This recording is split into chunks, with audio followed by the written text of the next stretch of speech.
아시아태평양 21개 회원국이 참석한 에이펙 정상회의가 막을 내렸습니다. 이 자리에서 한미일은 별도 회동을 통해 밀착 행보를 보였지만 한중 정상회담은 불발됐는데요.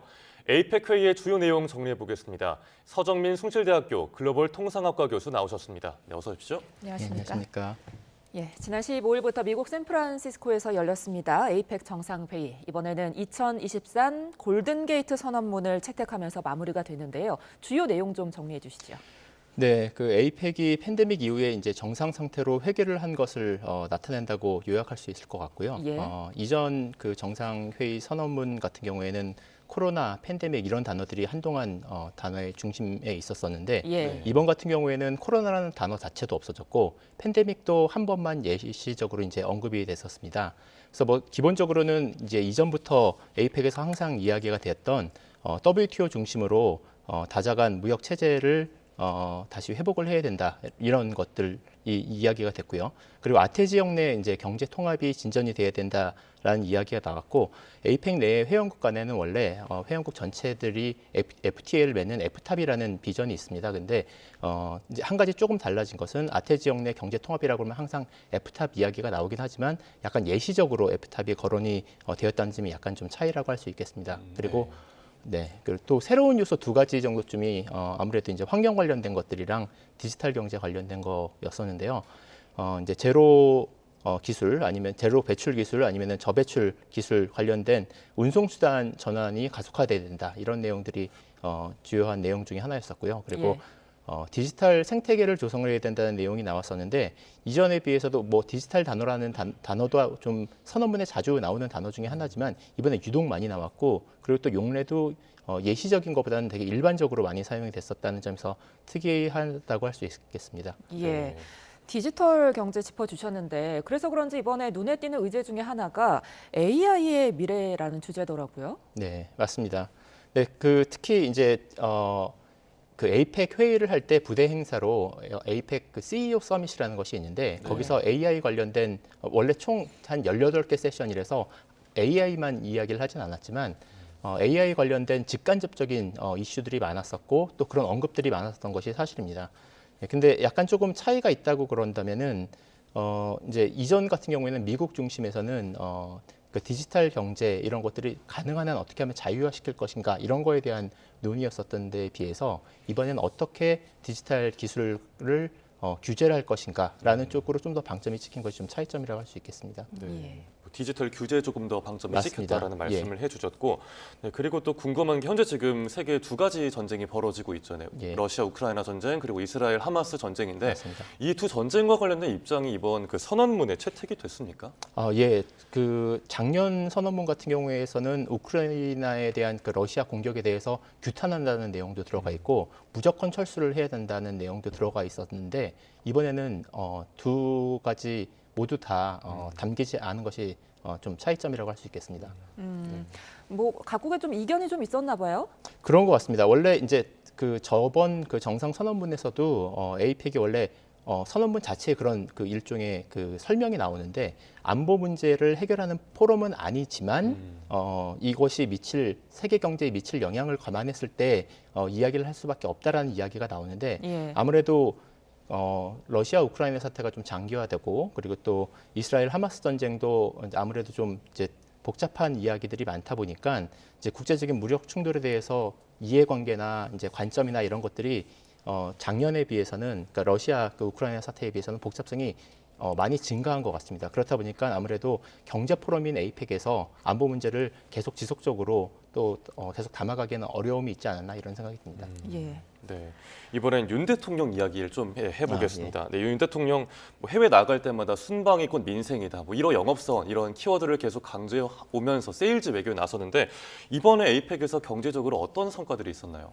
뭐 사실 에이펙이란 그 포럼 자체가 뭐 구체적인 어떤 계약을 맺는다거나 뭐 이런 것들이 아니기 때문에 정말 실질적인 이런 것들을 당장 이야기하기는 힘들겠지만 이제 간접적으로 생각을 해보면은 이제 기후 위기 극복 아니면 공급망 강화 이런 데서 국제 공조가 필요한데 거기서 한국이 일정한 역할 또 적극적인 역할을 하겠다는 것을 이제 메시지를 전달을 했다는 거. 그렇게 되면 아무래도 이제 그 해외 투자자들이 국내 정책 경제에 대한 이제 불확실성 같은 것들이 많이 이제 그 제거된다든지 네. 아니면 투자 환경이 좀 더 그쪽으로 나아갈 거라는 그런 시그널을 준다는 점에서 이제 좀 긍정적으로 할 수 있을 것 같고요. 예. 그리고 좀 더 그거랑 맞물려서 구체적인 거는 아무래도 뭐 애플이나 GM 이제 그 기업들과 연쇄 접견을 해서 한국에 대한 투자 약속을 받은 것, 뭐 이런 것들을 들 수 있을 것 같습니다. 예, 애플 이야기 해주셨는데 팀쿡 CEO가 먼저 윤 대통령과의 만남을 요청했다고 하던데 맞습니까? 예, 그런 걸로 알고 있습니다. 예. 예.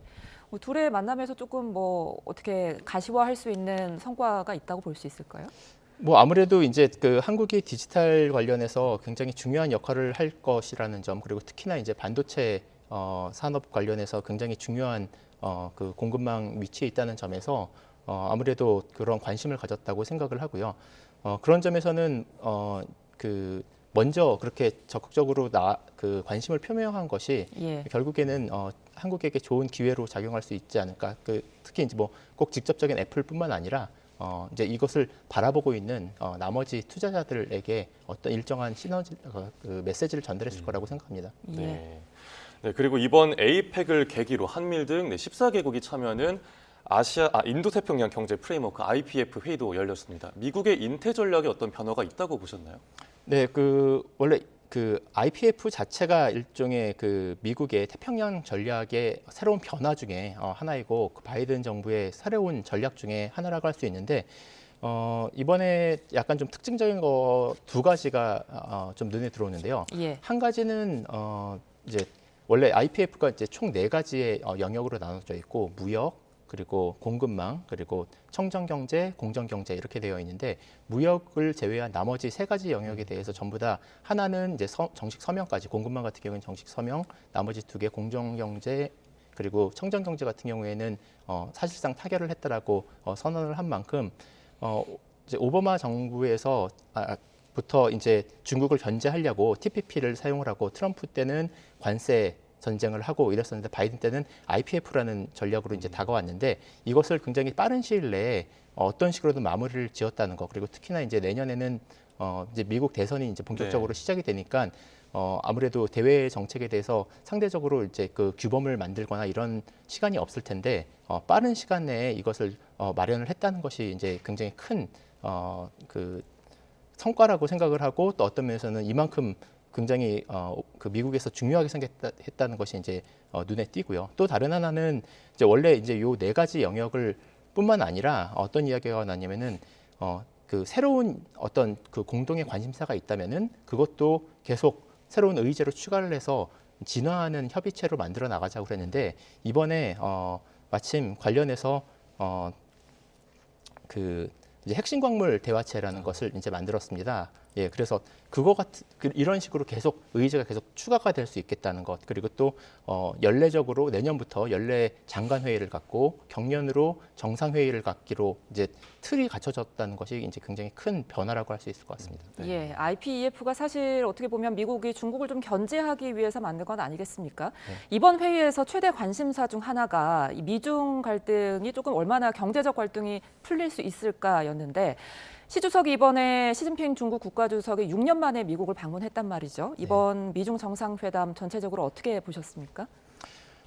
그 이제 공동 기자회견 뭐 이런 걸 갖지 않았고 예. 미국에서만 이제 그 기자회견을 이제 단독으로 이제 가지고 설명을 하는 자리에서 뭐 가장 건설적이었고 생산적이었다, 뭐 중요한 진전도 있었다 이렇게 평가를 하긴 했지만 사실상 뭐 구체적인 내용들이야 뭐 군사대화 채널 복원 뭐 아니면은 그 펜타닐 관련된 그 협력 그리고 이제 소통 라인 유지 뭐 이런 것들이 이야기가 있었지만 예. 결국에는 제가 보기엔 그 작년에 펠로시 미 하원 의장이 타이완을 방문하고 나서부터 이제 그 미국과 중국의 직접적인 대화 채널이 이제 끊겼는데 그것이 이제 회복이 돼서 어떤 면에서는 약간 일시적이고 비일상적인 긴장 가능성 이런 것들이 이제 확 올라갔다가 이번에 다시 어떤 정상 상태로 돌아왔다. 이런 것이긴 하지만 여전히 절대적인 긴장 수준은 높았다라고 생각을 하고 실질적인 어떤 성과가 있었다기보다는 어쨌든 너무 그 안정적이지 않은 그 것들은 가능한 양국에서 피해보자라는 점에서 현상 관리 정도쯤으로 평가를 할 수 있을 것 같습니다. 네, 그리고 또 주목을 끈 게 그 정상회담이 끝나고 나서 바이든 대통령이 기자들에게 단독 기자회견에서 독재자라고 시 주석을 칭했더라고요. 그 어떤 의도가 깔려 있었을까요? 뭐 보셔서 아시겠지만 이제 그 다른 참모들 이제 표정 이런 것들도 이제 뉴스에서 나왔다시피 뭐 전략적이었던 거라고 생각하진 않고 어떤 면에서는 이제 평상시에 생각이나 이런 것들이라고 생각하거나 아니면 굳이 이제 좋게 얘기해주면 바로 이어서 이제 이게 어떤 맥락에서냐면이라고 다시 이제 그 첨언을 했었는데 뭐 기본적으로는 제 생각에는 이제 중국에 대한 미국의 태도가 어떤 것인지를 단적으로 드러낸 그런 발언이 아니었나 그런 생각을 합니다. 근데 한편으로는 또 미국 내 정치적인 어떤 여론을 위해서 한 발언이다라는 분석도 있던데 어떻게 보셨어요? 제 생각엔 해석이 좀 더 좋은 거가 아니었을까 싶습니다. 왜냐하면 그 다음 이제 브링컨 그 표정을 보면은 이제 그게 전략적이었다는 생각은 좀 그렇게 들리진 않습니다. 좀 당황하는 표정도 보였기 때문에. 알겠습니다. 또 이번에 사실 뭐 시 주석과 뭐 회담 장소를 미국이 신경 쓴 것도 그렇고 시 주석이 타고 온 차를 칭찬한 것 그리고 시 주석의 옛날 과거 사진을 또 보여준 것 이런 것들 보면 바이든 대통령이 굉장히 신경을 많이 쓴 것 같았거든요. 맞습니다.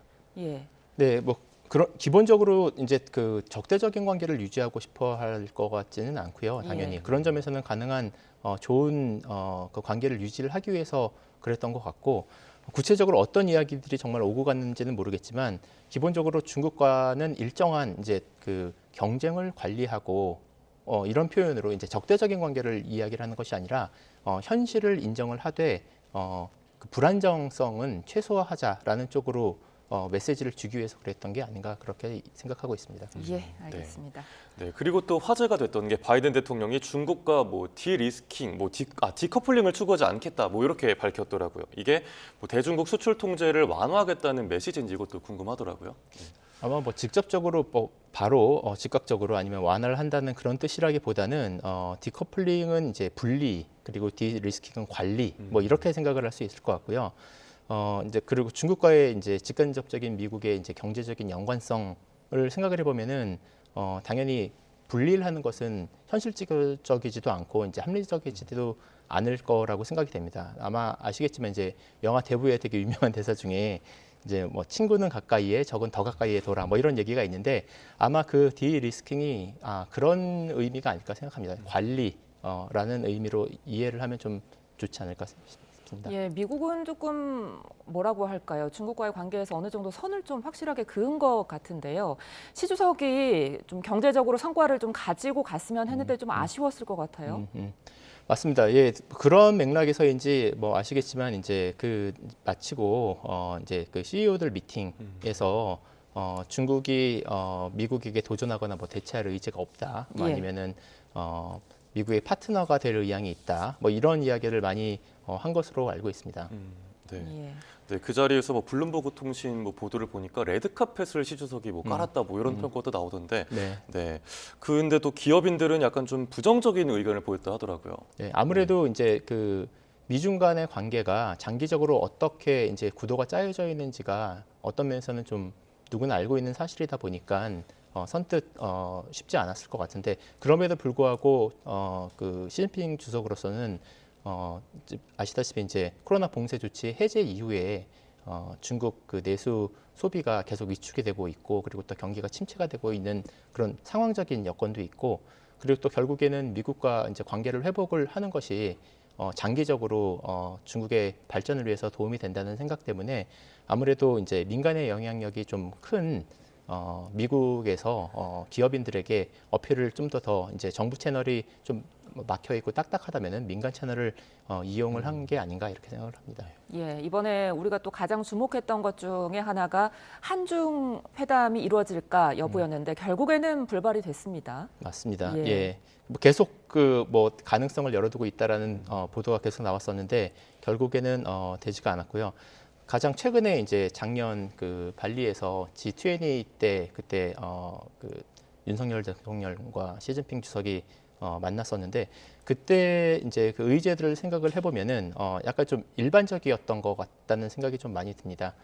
그리고 그때 이제 그 시 수석도 얘기했던 게 이제 방한 초청 이런 것들에 대해서 이제 코로나 때문에 그동안 못 왔지만 이제 이게 안정되면은 생각을 해보겠다 뭐 이런 식으로 얘기를 했었는데 이게 잘 안 됐다는 점에서는 아무래도 좀 서로 협력을 할 만한 의제를 좀 더 이제 상황이 어렵지만 찾아보는 것이 굉장히 중요하다는 생각이 듭니다. 네. 예, 그렇다면 언제쯤 한중이 만날 수 있을까요?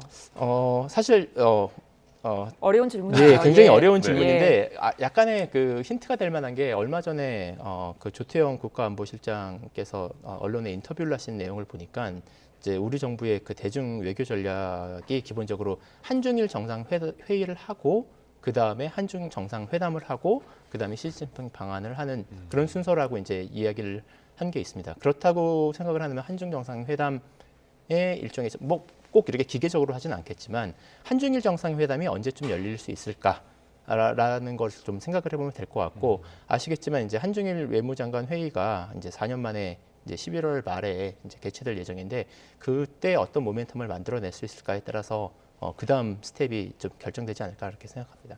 예. 그리고 이제 시간상 뭐 마지막 질문을 드려야 될 것 같은데 한중 정상회담은 무산이 됐지만 뭐 윤 대통령과 기시다 총리가 올해만 7번째로 회담을 가졌고 또 한미일 정상도 뭐 짧지만 회동을 가졌거든요. 네, 요 두 회담에 대한 평가 부탁드리겠습니다.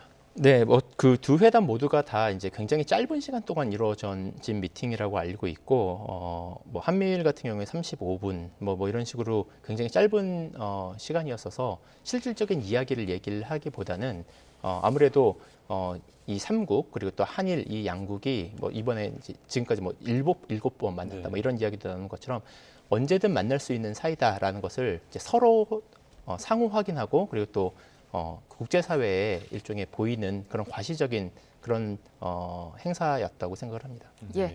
2023 에이펙 정상회의 서정민 숭실대학교 글로벌 통상학과 교수와 함께 짚어봤습니다. 오늘 말씀 고맙습니다. 고맙습니다. 네, 감사합니다.